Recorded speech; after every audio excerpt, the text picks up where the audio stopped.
Hi everyone. तो आज हम लोग देखेंगे मोशन इन प्लेन। इससे पहले वाले लेक्चर में हम लोग देख चुके थे मोशन इन डायमेंशन, यानी वन डायमेंशन की बात कर रहे थे, वहाँ स्ट्रेट लाइन में मोशन हो रहा था। अब यहाँ क्या है, टू डायमेंशनल प्लेन ले रहे हैं।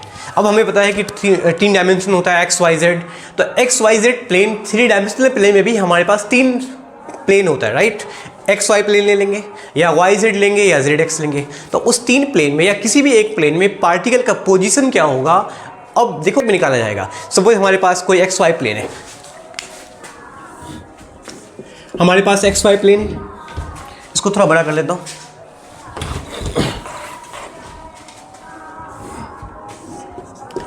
X and Y plane we have, ठीक है। अब यहां पे किसी पार्टिकल, सब एक कर्व लाइन है, पार्टिकल का पोजीशन है इस स्ट्रेट लाइन। देखो होता क्या है कि स्ट्रेट लाइन में हम लोग यही देखते हैं कि पार्टिकल एक स्ट्रेट लाइन में मूव कर रहा है, बट यहाँ कर्व दिखाया गया है। अब यहाँ देख सकते हैं, मान लो यहाँ पे एक पोजीशन है, किसी पार्टिकल का पोजीशन ए पर है।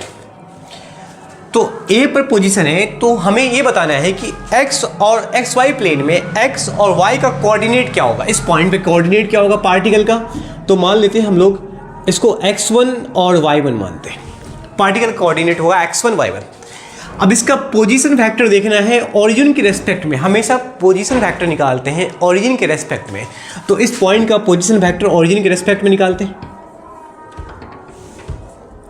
ठीक है। चलिए ये ओरिजिन के रेस्पेक्ट में, इसको हम बोलते हैं, इस पार्टिकल का पोजीशन फैक्टर हो गया r1 वेक्टर हो गया।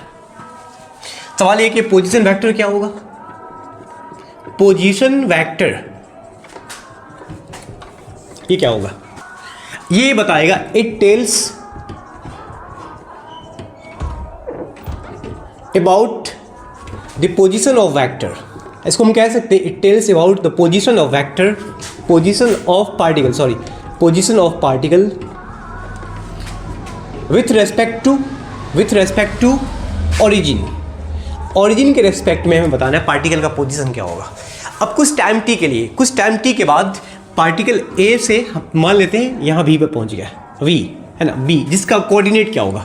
अब एक्स वाई प्लेन में इसका कोऑर्डिनेट हमें मान लेते हैं इसको x2 एंड y2, राइट। यहाँ x1 y1 इसका कोऑर्डिनेट है, x2 y2 बी पॉइंट पर है। अब ओरिजिन से इस पॉइंट का पोजीशन क्या होगा, तो ये है r2, हमने इसको r2 मान लिया। वेक्टर है x और y के रेस्पेक्ट में, तो हमें पोजीशन फैक्टर निकालना है पॉइंट ए का, r1 निकालना है। क्या होगा, इस पॉइंट पर पार्टिकल इस पॉइंट पर है, तो उसका पोजीशन वेक्टर x के रेस्पेक्ट में क्या होगा और y के रेस्पेक्ट में क्या होगा। तो हमें पता है कि हम लोग वेक्टर में पढ़ते हैं कि x के रेस्पेक्ट में क्या होगा, उस पार्टिकल का पोजीशन वेक्टर x1 आई कैप बोलते हैं, x के लिए क्या होता है आई कैप होता है, आप लोग पढ़े भी होंगे, प्लस y प्लेन में क्या होगा y1 j कैप, ये होगा पोजीशन वेक्टर पॉइंट ए पर, ठीक है। अब b पर क्या होगा, पोजीशन वेक्टर v, r2 निकालना है, पोजीशन वेक्टर r2 निकालना है। तो इस पॉइंट पर x के रेस्पेक्ट में पोजीशन वेक्टर और y के रेस्पेक्ट में क्या होगा, तो हम बता, यहाँ हमारे पास कोऑर्डिनेट दे रखा है x2 i कैप, और इस पॉइंट का कोऑर्डिनेट है y2, y के लिए y2 होगा y2 एंड j कैप। अब हमें निकालना है क्या, अच्छा ये होता है कि पार्टिकल एक्स वाई प्लेन में मूव कर रहा है, तो उसका डिस्प्लेसमेंट क्या होगा। इनिशियल में पार्टिकल था ए पर, फाइनल हो गया वो बी पर, इसके बीच का शॉर्टेज डिस्टेंस हम लोग क्या बोलते हैं, इसको बताइएगा। शॉर्टेज डिस्टेंस को क्या बोला जाता है, डिस्प्लेसमेंट, हम कह सकते हैं डिस्प्लेसमेंट वेक्टर। देखो ये होता है डिस्प्लेसमेंट वेक्टर। अगर हम निकालते हैं इसका डिस्प्लेसमेंट वेक्टर, तो क्या होगा,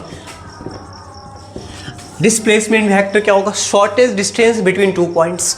इसको हम डेल आर से डिनोट करते हैं, डेल आर डिस्प्लेसमेंट, यानी कि इस पॉइंट का पोजीशन वेक्टर r1 हो गया, इस पॉइंट का r2 हो गया, इन दोनों के बीच का डिफरेंस हो जाएगा, है ना।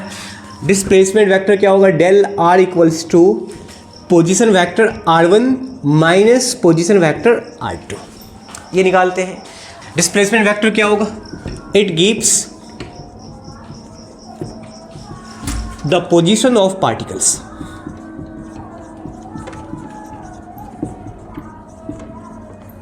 पार्टिकल के पोजीशन को बताएगा, पोजीशन डिस्प्लेसमेंट वेक्टर। अभी हमारे पास दो वैल्यू रखा है, r1 वेक्टर की position vector, r2 position vector का वैल्यू दे रखा है, दोनों में पुट करेंगे, देखो क्या रिजल्ट आता है। Del r equals to r1 को लिख सकते हैं क्या, x1 i cap plus y1 j cap minus x2 i cap plus क्या y2 j कैप।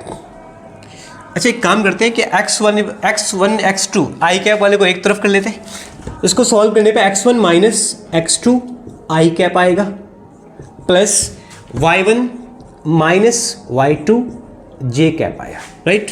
किसके इक्वल है, डेल आर, पोजीशन वेक्टर यानी डिस्प्लेसमेंट वेक्टर हो गया डेल आर। तो इससे हम कह सकते हैं कि अगर एक्स वाई प्लेन में कोई भी पार्टिकल मूव कर रहा है तो उसमें हम x और y कोऑर्डिनेट को देखते हैं। तो x कोऑर्डिनेट में हमारा x डेल एक्स वाई को है, y कोऑर्डिनेट में डेल वाई जेड आ गया। तो यहाँ हो गया डिस्प्लेसमेंट वेक्टर का इक्वेशन हो गया।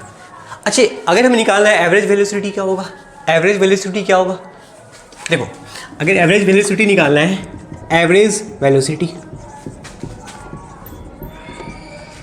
ठीक है, क्या होता है एवरेज वेलोसिटी, इसका इक्वेशन क्या होगा, average velocity v equals to क्या होगा, चेंज इन डिस्प्लेसमेंट अपॉन में चेंज इन टाइम। अगर चेंज इन डिस्प्लेसमेंट देखेंगे तो पोजीशन A से पोजीशन B का चेंज इन कितना होगा, देखो x कोऑर्डिनेट के लिए जो चेंज आया है और y कोऑर्डिनेट के लिए चेंज आया डेल x और डेल y। तो हम देखो पोजीशन वेक्टर इस पर था r1, पोजीशन वेक्टर b पे हो गया r2, इसको लिखेंगे r1 माइनस r2 अपॉन में change in time del t कर देते हैं। और हम लोग निकाल रखे हैं r1 माइनस r2, तो r1 माइनस r2 यानी डेल r क्या है, r1 माइनस r2 है, जिसकी वैल्यू हमने फाइंड कर रखा है क्या, del x i1 i cap plus del y y j cap. तो इसको लिखेंगे del x i cap plus del y j cap upon में क्या, डेल t।